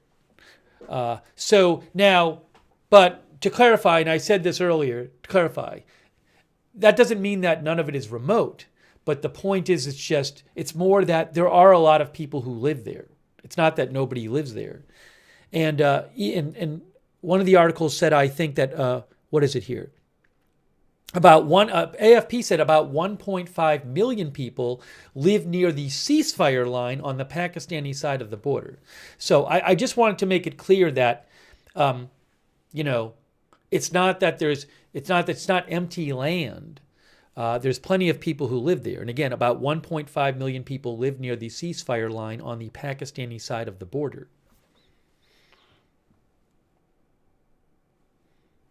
But I understand, the comment. I think it's a good clarification that doesn't mean it doesn't have remote parts of it.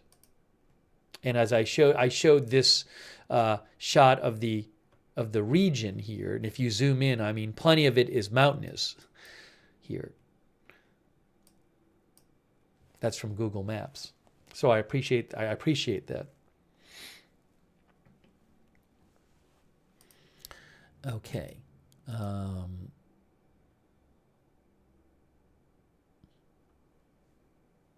Our viewer, Sven Gerd Hoek. Yes, Sven, I literally mentioned that AFP report a short while ago on this broadcast about Pakistani-administered Kashmir telling people to stockpile food.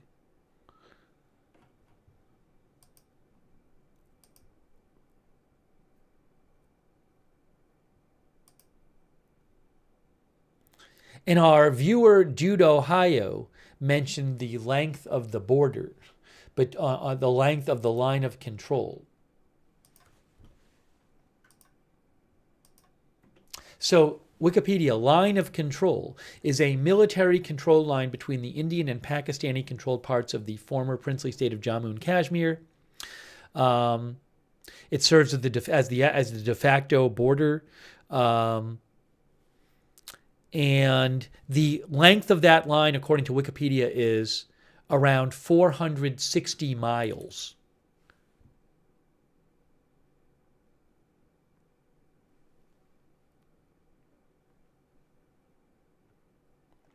The line of control comprises mountain passes and valleys with small streams and rivers. Oh, that's just talking, so anyways, it's a long line, hundreds of miles. You can read about it on Wikipedia, line of control. Civlap thinks Kashmir should be declared a neutral zone. Hey, I want to say a couple quick thank yous here to Tim Glenn. Thanks for your support, Tim. I really appreciate that.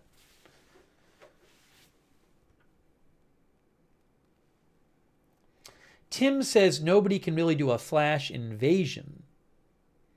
It would be seen coming for weeks. So, they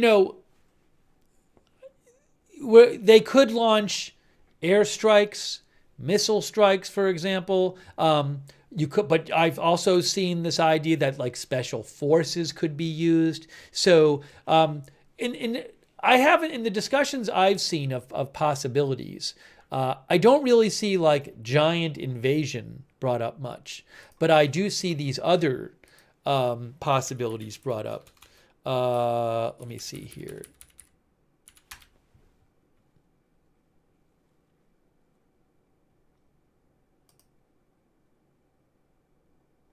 So there's an Economist article that talked about it. Tensions soar as India weighs how to hit Pakistan, for example.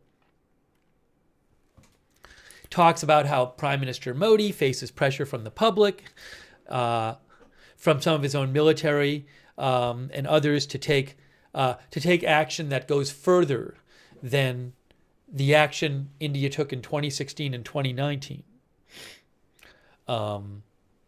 So in 2019, there was a suicide bombing that killed 40 Indian paramilitary officers. In 2016, there was an attack on an Indian military base. In 2016, India conducted some airstrikes in response. And in 2019, 2019 was India. In 2016, India sent some ground forces to hit militant targets into Pakistan-controlled Kashmir. And in 2019, India conducted airstrikes on alleged militant strikes in Pakistan. But The Economist says that Modi faces pressure to go farther in his response than those two responses. But according to The Economist, this is a sentence from The Economist. The Economist says, India has few good options for more muscular kinetic action that would not risk provoking a bigger conflict. The bigger the Indian strike, the more provocative it is, the bigger the risk of escalation. The Economist notes how Pakistan has made it clear that they will respond in kind to any new military action by India. This is interesting. The Economist says missile strikes would be very risky because each side would have uncertainty about whether the missiles were carrying nuclear or conventional warheads.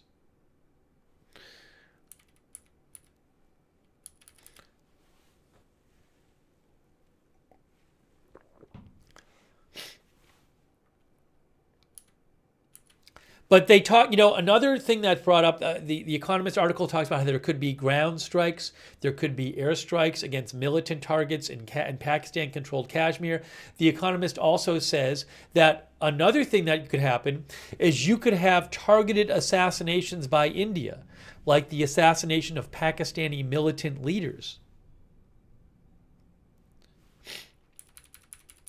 And I think one of our viewers, I think, mentioned the IMF. Something I've seen mentioned is India could try, the Economist talks about this, India could try to disrupt the next multi-billion-dollar bailout payment from the International Monetary Fund to Pakistan.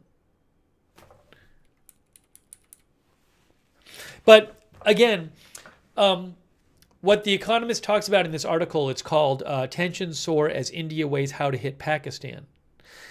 The subheadline is military action is possible but comes with huge risks. And what the article talks about is India trying to choose a response that will satisfy the political pressure on the government to take a strong response without excessively risking escalation into a larger conflict. And so, that's this question is how do you respond strong enough but not too strong, I guess you could say. That's the general discussion in this article.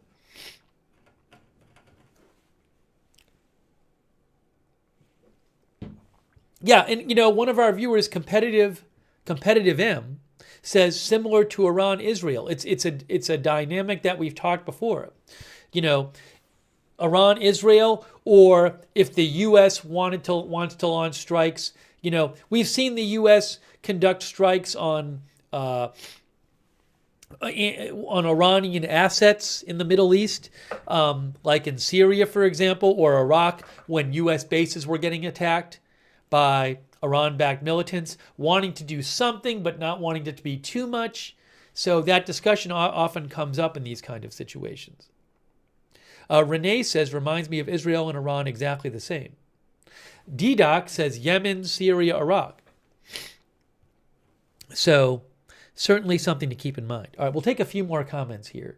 I was thanking some people, and there's so much to this, I got distracted. So thank you, Tim Glenn, for your support. Thanks to Aleppo Gambit, our member, Jersey, Texas, our member. Thank you so much, Mark Barnes, for your support. Sorry for the delayed thank yous.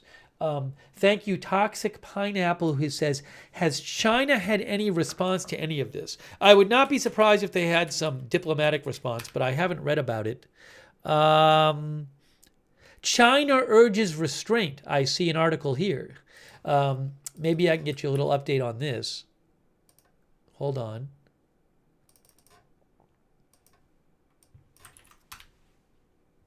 Here. Oh, is this it? Hold on.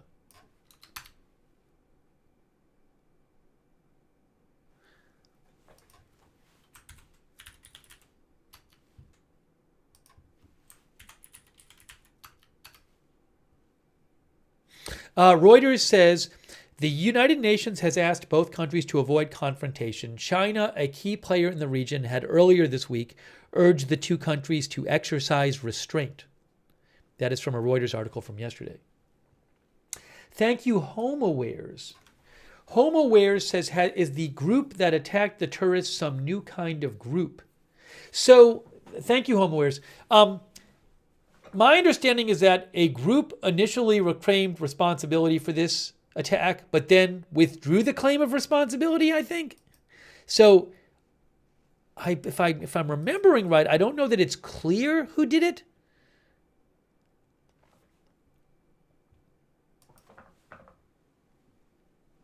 Maybe I can find something about that real quick.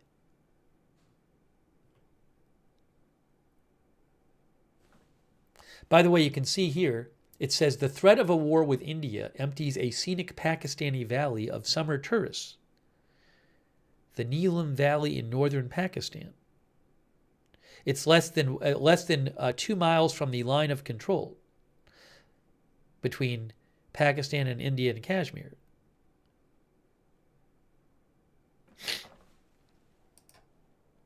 Where was the thing about the claim of responsibility.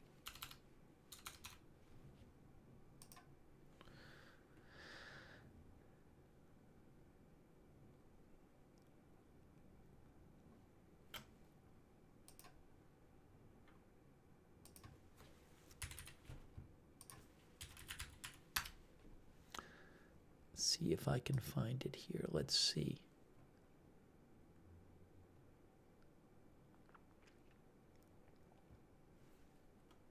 Does the Wikipedia article mention anything about that? I think I've read that in a couple different places. I just wanted to be sure.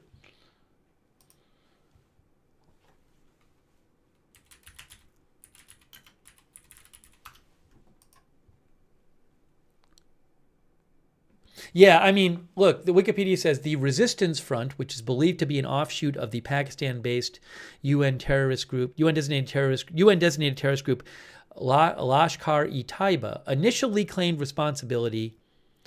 4 days later, they retracted their claim of responsibility. So I don't know for sure who carried this out. And again, India says that Pakistan government was involved, and Pakistan government says they weren't.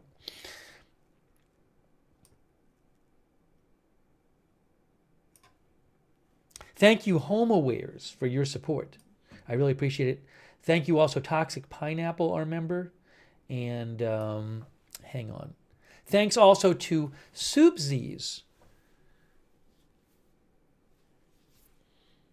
who says perhaps India and Pakistan should get together and have a nice spa day to try to rationally discuss these terrible events and how to avoid them. Thanks to Soupsies for your support on Twitch. Thanks Dandy Warhol Poker for subscribing on Twitch, and Fargo Bitwise for subscribing on Twitch, and Geeg for subscribing on Twitch. I'm behind over there on Twitch with the thank yous. I'm sorry. Dark Crypto, thanks for the bits. And oh, thanks so much to, that's very kind of you, PZ Papa Zulu for the gift memberships. I really appreciate that, PZ Papa Zulu. By the way, of course, if there is some kind of big development in the situation, if India were to launch some kind of strike or there's some other big development, I will certainly come back on the air and do another live stream. So if you want, you can subscribe to the channel, follow the channel. But something you might want to do is we do have a notification system. We have set it up ourselves where it's free and you sign up once and you get sent a notification whenever we go live. I would suggest signing up for that. We do it through Discord. It's easy to sign up. It works really well. And that's the most reliable way to find out when we're going live. But the mods can post the link to the notifications in the chat. They'll do that now. You can also find that link on the description of this broadcast on YouTube and Facebook. And also, another way to find out when we're live is just follow us on X. I always post on our Agenda Free TV on X, at Agenda Free TV, when we're going live. I'm not wrapping this up yet, but I wanted to mention that in preparation for the future. So I certainly will, get on the air if there's big developments. And as I said, I know I've said this a couple times, but the Indian response to attacks on Indian interests in Kashmir in 2016 and 2019. In both cases, India took a military response in both of those cases. Those were 10 days and 12 days after the attack in 2016 and 2019. Well, today is 10 days after the attack from last week, on last Tuesday. So if you think the timing will be similar, well, today's 10 days, and this weekend would be 11 days and 12 days after the attack.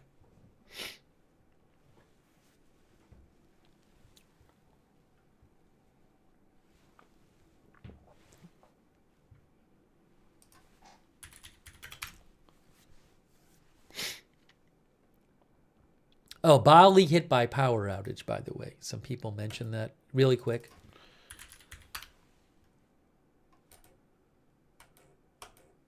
Reuters reports that Bali has been hit by a power outage. But power has started returning in most areas, it says.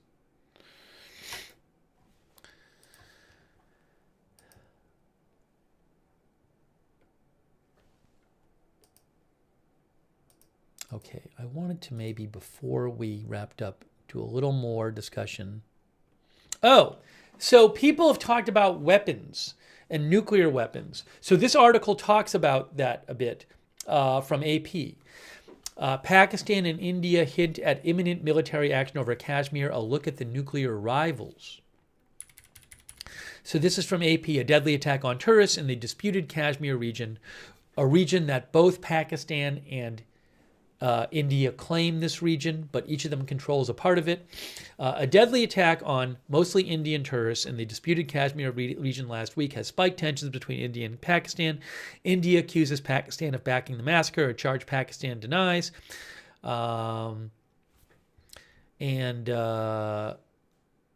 The nuclear-armed neighbors have downgraded diplomatic ties, threatened to suspend key treaties, and expelled each other's nationals. It's the biggest breakdown in relations since 2019. When a suicide car bombing killed 40 Indian soldiers in Kashmir. India blamed Pakistan, and Pakistan rejected that accusation. India has hinted at the possibility of imminent but limited military strike. Pakistan has said it would respond militarily. Here is a look at the country's nuclear capabilities and what might lie ahead. Both countries have nuclear weapons, but as a deterrent, says AP. India and Pakistan have built up their nuclear arsenals over the years, but their purpose is to stop wars, not start them. India has a no first use policy. That means it will only retaliate with nuclear weapons if there's a nuclear attack on Indian forces or Indian territories. Pakistan has a different policy, full spectrum deterrence, aimed at using smaller nuclear weapons, tactical nuclear weapons, to counter nuclear threats and conventional military attacks, to counter nuclear threats and conventional military attacks from its bigger, stronger, and richer regional rival. Pakistan has not ruled out using nuclear weapons first if it feels an existential threat, but Pakistan can ill afford to initiate nuclear war with India because of India's superior firepower. Pakistan has lost 3 conventional wars in the past. Instead, Pakistan uses its nuclear arsenal to deter India from invasion or massive attack. Neither has details about the other's arsenal. Neither country knows what nuclear weapons the other has or how many. India conducted its first nuclear test in 1974. Pakistan carried out its first in 1988. Think tanks suggest Pakistan has 170 warheads, while India has 172. Some analysis indicates Pakistan could have around 200. Despite decades of hostility and suspicion, India and Pakistan are signatories to a pact that bars them from attacking each other's nuclear facilities. However, neither country is a signatory to the Global Non-Proliferation Treaty aimed at preventing the spread of nuclear weapons and weapons technology. AP says both prefer limited strikes on specific targets. Flare-ups between India and Pakistan have seen targeted attacks and reprisals, escalating slowly while giving each side the option to step back and defuse. Border skirmishes are common. But there is huge domestic pressure on India to respond this time because most of the victims last week were Indian tourists. In 2019, following a suicide car bombing on Indian, I think it was paramilitary troops, Indian soldiers in Kashmir, there was a pre-dawn airstrike from India that it said targeted a terrorist training camp in Pakistan. Pakistan later said it shot down 2 Indian warplanes in Kashmir and captured a pilot. The pilot was eventually released and the situation began to normalize. That was 6 years ago. But the episode showed that India was willing to enter Pakistani airspace and launch strikes, setting a new threshold for retaliation. As The Economist said, the Indian government may feel pressure to do more than it did in 2019. In the current crisis, the two sides have yet to make a dramatic move. Pakistan has reported seeing Indian fighter jets over its airspace and has shot down spy drones it says belong to India. Retaliation, now the AP thinks retaliation from either country is likely to be along the line of control, the de facto border dividing Kashmir, to target army infrastructure or militant facilities. That tactic carries the risk of miscalculation because any casualties could aggravate domestic sentiment. Okay? So, we'll have to see what happens. It's a little background on the nuclear forces. Jason Carden says no war. We didn't even talk about the water thing that much. Well, I don't know if I have a quick summary of that for you, but let me read a few more comments here. Tina Marie says, wish nobody had nukes. We could all live in peace. Amber Donker thinks the water wars have begun. Hold on a second.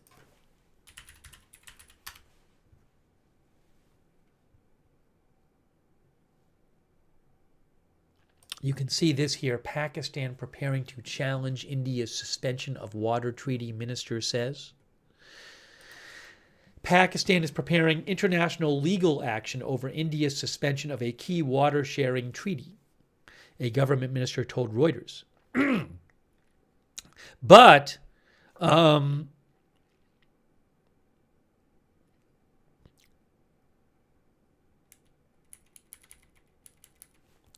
government officials, it says at the bottom here, government officials and experts on both sides says India cannot stop water flows immediately because the treaty has allowed it to only build hydropower plants without significant storage or dams on the 3 rivers allocated to Pakistan. Things could start changing in a few months, and farmers already hit by climate change related water shortages have raised concerns. So India last week suspended, where is it here? The World Bank mediated Indus Waters Treaties of 1960. The treaty is an agreement for the distribution and use of waters from the Indus rivers and its tributaries, which feed 80% of Pakistan's irrigated agriculture and its hydropower. But, just to be clear, India immediately cannot stop water flows into Pakistan. That would take at least months, it says in this article. So, just a little background on that. I will take a few more comments here. There's so many aspects to this story.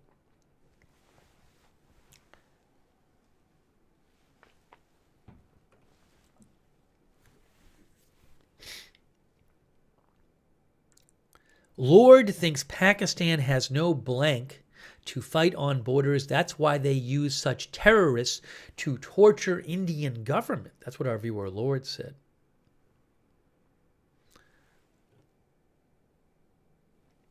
Naeem Afghan says they just talk and threaten each other. They won't fight.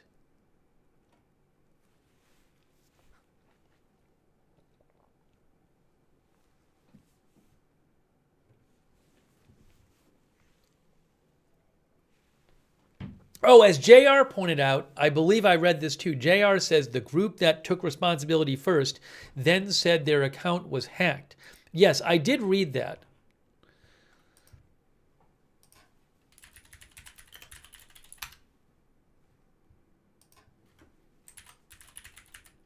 Yes, The Economist mentioned this. They said the Resistance Front claimed the attack initially and then said its account had been hacked and denied responsibility.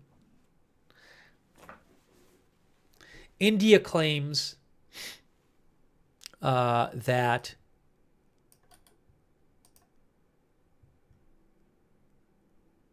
that group is an offshoot of a Pakistani militant group.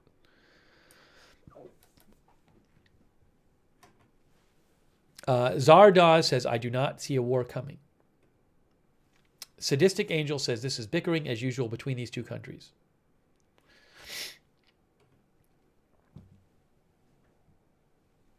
C. Ayers thinks they won't use nukes against each other as no one wins. All right, we're going to have to see what happens with this situation.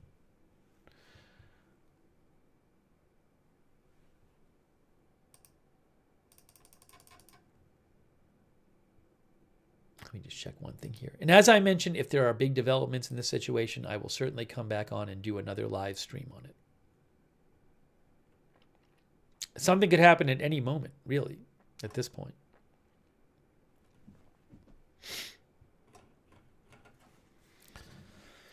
All right. E.J. Rod thinks big talks and big threats, but nothing ever happens. I mean, they have fought wars. John McQuistan says, I'm living in India. This is interesting. All right. Well, I think we have gone over the basics on this. We've covered the basics.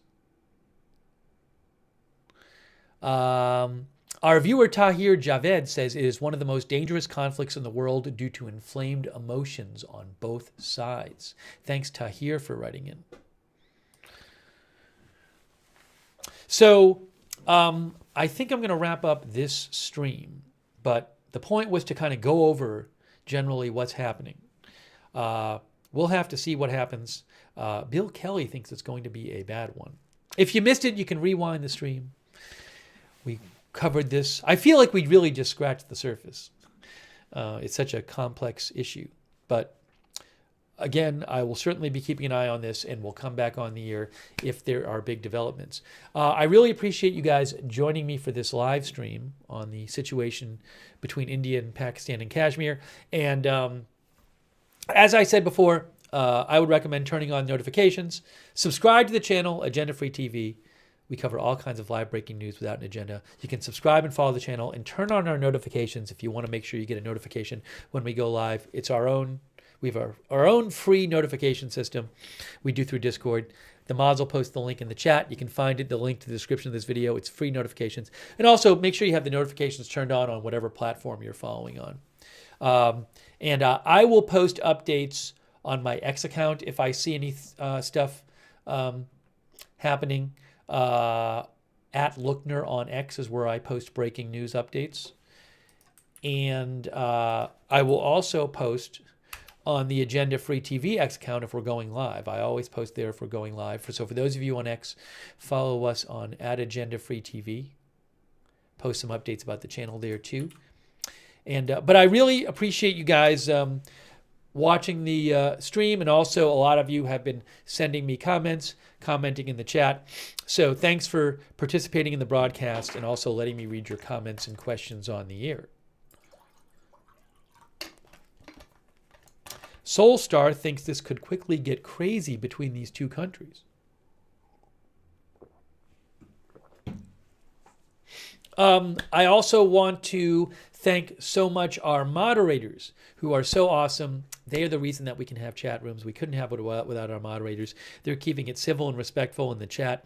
BZ, Beth Mythical, Janet B over there on YouTube, Ruth Grafasi. Thank you so much for moderating there. I should have thanked normally I thank the moderators in the middle of the stream. I might have forgotten to do that. I apologize, moderators. That's my bad. Should have been another thank you there in the middle. Big Ball of Yarn. I got that fire. Matthew Kohai 3 and Surly Dev over there on Twitch. Thanks for moderating over there.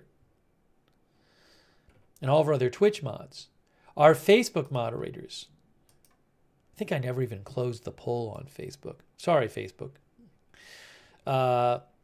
Thank you to our moderators over on Facebook. Kay Lowry Body, Margaret Riley. Hey, thanks, Kay, for the stars. I appreciate that, Kay. Thank you. Hold on a second here.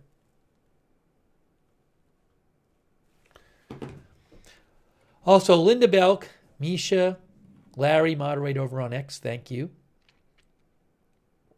And really appreciate all of our moderators. Thanks to everybody who donated. That's really kind of you. Your support is what allows the channel to exist. Oh, thanks to Rita, our member, for 45 months. Rita says, reminds me of the response after Soleimani. You're saying when the U.S. assassinated the second most powerful person in Iran, General Soleimani, and Iran launched missiles in response. But there was this discussion of them trying to figure out how to respond strongly, but not too strong. Thank you, Rita. In Jersey, Texas, our member. And everybody else who donated. I think I thanked everybody. Yusef and everybody else for your support. But I really appreciate it. If you ever want to donate to the channel, you can go to agendafree.tv, agendafree.tv. Also, we do have a chat where you can chat with other viewers when we are not on the air. It's free. It's on Discord. And it's easy to get there. It's the same link as our notification sign up link, the chat, the Discord chat. So check out the Discord chat. A bunch of our viewers like doing that. And thanks to our Discord mods for all you do as well. Also, a reminder to our YouTube viewers, if you're watching on YouTube, I would suggest turning on the YouTube notifications. It's a little tricky to do that, though. If you want to get notified by YouTube when we're live, what you got to do is you got to subscribe to the channel on YouTube. Then you got to click this bell here and choose all notifications. So make sure if you're subscribed on YouTube, click the bell, notifications bell, and you have all notifications checked. Okay. Also want to thank couple more thank yous here. Couple more thank yous to our Facebook subscribers who support the channel, like Sharon Klassen Goslin. Oh, and thanks also Kristen McConnell Gates for being a subscriber and for the Facebook stars. Thank you, Kristen. Thanks also to Robert Rial II for subscribing on Facebook. All of our Facebook subscribers. Lou Green, Marie Minicello, thank you so much, Marie, for subscribing. And Kay and Margaret, thank you for subscribing over there. Also over on Twitch, thank you so much, and all of our other Facebook subscribers. Thanks to our Twitch subscribers like Chi-Town Bear. I'll say Flippin', thanks for subscribing. Wall Street and Shaggy. And Massachusetts Guy, thanks for subscribing on Twitch. Really appreciate all of our subscribers there who support the channel. And all of our subscribers. Fargo Bitwise, Dandy Warhol Poker, Geeg, thank you. Matthew Kohai 3. And our YouTube members. Hey, thanks YouTube members like Eric Johnson, J.K. Sinar, UV Lightning, Joe Hart, Gary Baines, Chris Dill, Eddie V, Synthesizer, Michael G, Sadistic Angel, Civ Lap, Evelyn V, Sean C, Prep Mom, Fred Flintstone, Jesse's Girl, Fermi Paradox, Civ Lap. I might be repeating a couple of these. Sorry if I do. J.K. Sinar, and all of our other viewers. Thank you. All of our other members and all of our other viewers. Snarf McGrew, thank you. Tony Whitfield. Oh, our member JJ, was it Wiesenbaum? It flew by there. I think it was JJ Wiesenbaum. JJ Wiesenbaum, Jane Jones. Daniel Berry Sports Highlights. Thanks, everybody, for tuning in.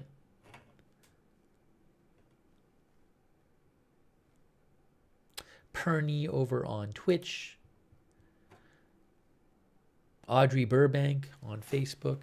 Thanks, everybody, for watching. Paula Thompson. All right, guys. So that is it for now. You've been watching our live update on the situation, the tense situation in Kashmir between India and Pakistan. I will certainly do another stream if big developments happen. And if there's big news later today, we will come back on the air. That's it for now. Thanks for watching. We'll see you soon with more live breaking news coverage right here at Agenda Free TV.